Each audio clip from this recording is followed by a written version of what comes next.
Hi అండి. అందరికీ నమస్కారం. Welcome to my channel. ఈ వీడియోలో ఏపీ ప్రభుత్వ ఉద్యోగులకు మరియు పెన్షనర్లకు భారీ షాక్.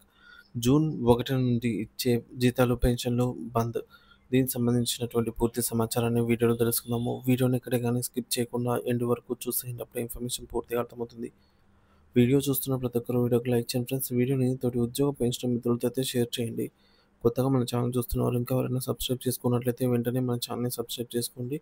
దీని ద్వారా నేను చేసే లేటెస్ట్ వీడియోస్ అన్నీ మీ వరకు రీచ్ అవుతాయి. ఇక ఆలస్యం చేయకుండా వివరాల్లోకైతే వెళ్ళిపోదాము. ఫ్రెండ్స్, జూన్ 1న జీతాలు మరియు పెన్షన్లు ఆలస్యం అవుతాయండి. ఆలస్యం కావడానికి గల కారణాలు ఉద్యోగ పెన్షనర్‌లో తీవ్ర ఉత్కంఠత గురించి తెలుసుకుందాము. రాష్ట్ర ప్రభుత్వ ఉద్యోగులు మరియు పెన్షనర్లు ప్రతి నెల ఎదురుచూసే జీతాలు, పెన్షన్లు ఈసారి జూన్ 1వ తేదీన అందకపోవచ్చనే వార్తలు ఆందోళన కలిగిస్తున్నాయి. దీనికి అనేక కారణాలు ఉన్నాయని తెలుస్తుంది. ఆ కారణాలను బట్టి వాటి ప్రభావాలను ఇప్పుడైతే పరిశీలిద్దాము.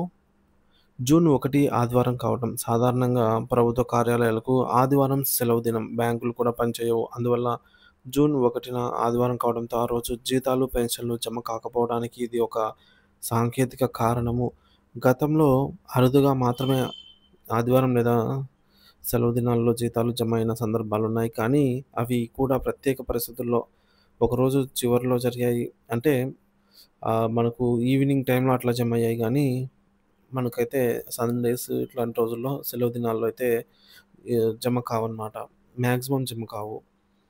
ఈసారి కూడా అదే పరిస్థితి పునరావృతం అవుతుందనేది నమ్మకం సో, తక్కువుంది. అంటే జమ అవుతుందనే నమ్మకం తక్కువగా ఉందన్నమాట. ఇక రెండోది హౌస్ హోల్డ్ మ్యాపింగ్ సాంకేతిక సమస్యలు. కొంతమంది ఉద్యోగులు మరియు పెన్షనర్లకు సంబంధించి హౌస్ హోల్డ్ మ్యాపింగ్ ప్రక్రియలో కొన్ని పెండింగ్ సమస్యలు ఉన్నట్టు తెలుస్తోంది. ఈ సాంకేతిక సమస్యల కారణంగా వారి బిల్లులను సబ్మిట్ చేయడం, ప్రాసెస్ చేయడం సాధ్యపడటం లేదని సమాచారం. దీనివల్ల ఈ సమస్య పరిష్కారం అయ్యే వరకు వారికి జీతాలు లేదా పెన్షన్లు జమ కాకపోవచ్చు. ఇది ప్రభుత్వ వ్యవస్థలలో సాంకేతిక లోపాల ప్రభావాన్నయితే సూచిస్తుంది. ఇకపోతే ఆర్థిక శాఖలో భారీ అగ్ని ప్రమాదం ప్రధాన కారణం. ఇదే ప్రధాన కారణంగా చెప్పొచ్చు. ఇది అత్యంత కీలకమైన మరియు తీవ్రమైన అంశం. ఇటీవల ఆంధ్రప్రదేశ్ సచివాలయంలోని ఆర్థిక శాఖ ప్రధాన కార్యాలయంలో సంభవించినటువంటి భారీ అగ్ని ప్రమాదం జీతాల చెల్లింపు ప్రక్రియపై తీవ్ర ప్రభావాన్ని చూపే అవకాశం అయితే ఉంది. ఈ ప్రమాద తీవ్రత మరియు నష్టము. ఈ ప్రమాదంలో ఆర్థిక శాఖలోని కీలకమైన విభాగాలు తీవ్రంగా దెబ్బతిన్నాయి.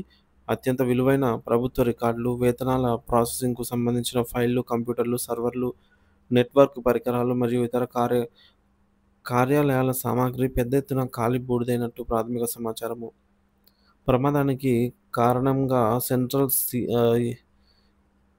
సెంట్రల్ ఏసీ ప్లాంట్‌లో లేదా ఎలక్ట్రికల్ ప్యానెల్ బోర్డ్‌లో షార్ట్ సర్క్యూట్ జరిగి ఉండవచ్చనైతే భావిస్తున్నారు. సో, ఈ విధంగా అయితే మొత్తానికైతే ప్రమాదం వల్ల కొద్దిగా నష్టమైతే ఉందన్నమాట. ఫైల్స్ ధ్వంసమయ్యే అవకాశం. ఇంకా జీతాలు, పెన్షన్లపై ప్రభావం అయితే ఉంటుంది.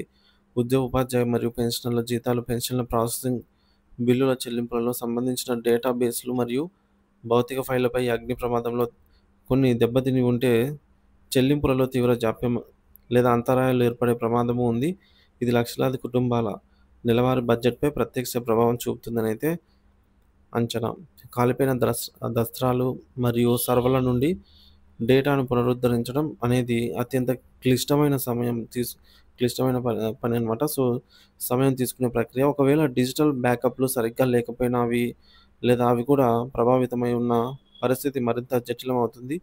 కొన్ని కీలక ఫైల్‌లు ఇంకా పూర్తి స్థాయిలో రికవరీ కాలేదని కూడా వార్తలైతే వస్తున్నాయి.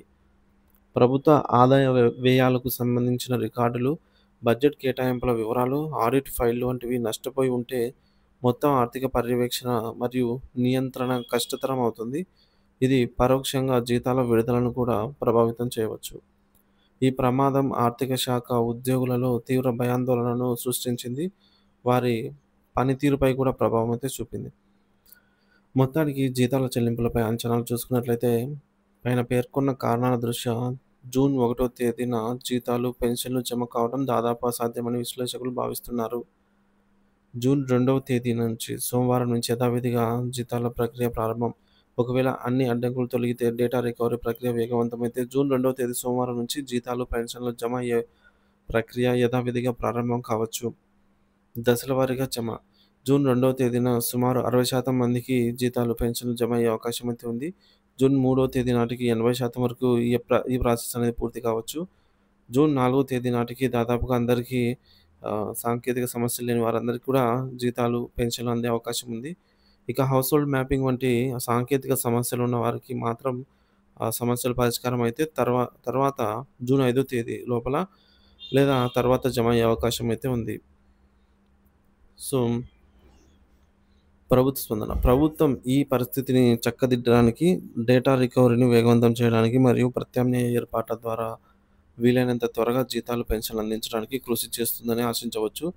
అయినప్పటికీ ఉద్యోగులు మరియు పెన్షనర్లు ఈ ఆలస్యాన్ని దృష్టిలో ఉంచుకొని తమ ఆర్థిక ప్రణాళికలో అవసరమైన సర్దుబాట్లు చేసుకోవడం మంచిది. జూన్ 1న జీతాలు మరియు పెన్షన్లు అందకపోవడం ఉద్యోగులు మరియు పెన్షనర్లకు కొంత ఇబ్బంది కలిగించే విషయమే అయినప్పటికీ ప్రభుత్వం ఈ సమస్యను త్వరితగతిన పరిష్కరించి రాబోయే కొద్ది రోజుల్లోనే చెల్లింపులు పూర్తి చేస్తుంది అనైతే ఆశిద్దాం. ఈ ఆలస్యానికి గల కారణాలను అర్థం చేసుకోవడం మరియు అధికారిక ప్రకటనల కోసం వేచి ఉండటం ముఖ్యం. సో, ఏదేమైనప్పటికీ కూడా మే నెలకు సంబంధించి జీతాలు, పెన్షన్ల బిల్లులలో కదలికను బట్టి ఎప్పటికప్పుడు తాజా అప్డేట్ అయితే మన ఛానల్ ద్వారా అందిస్తూనే ఉంటాను. సో, మన ఛానల్ ఇంకా ఎవరైనా సబ్స్క్రైబ్ చేసుకోకుంటే వెంటనే సబ్స్క్రైబ్ చేసుకోండి. Thank you for watching this video.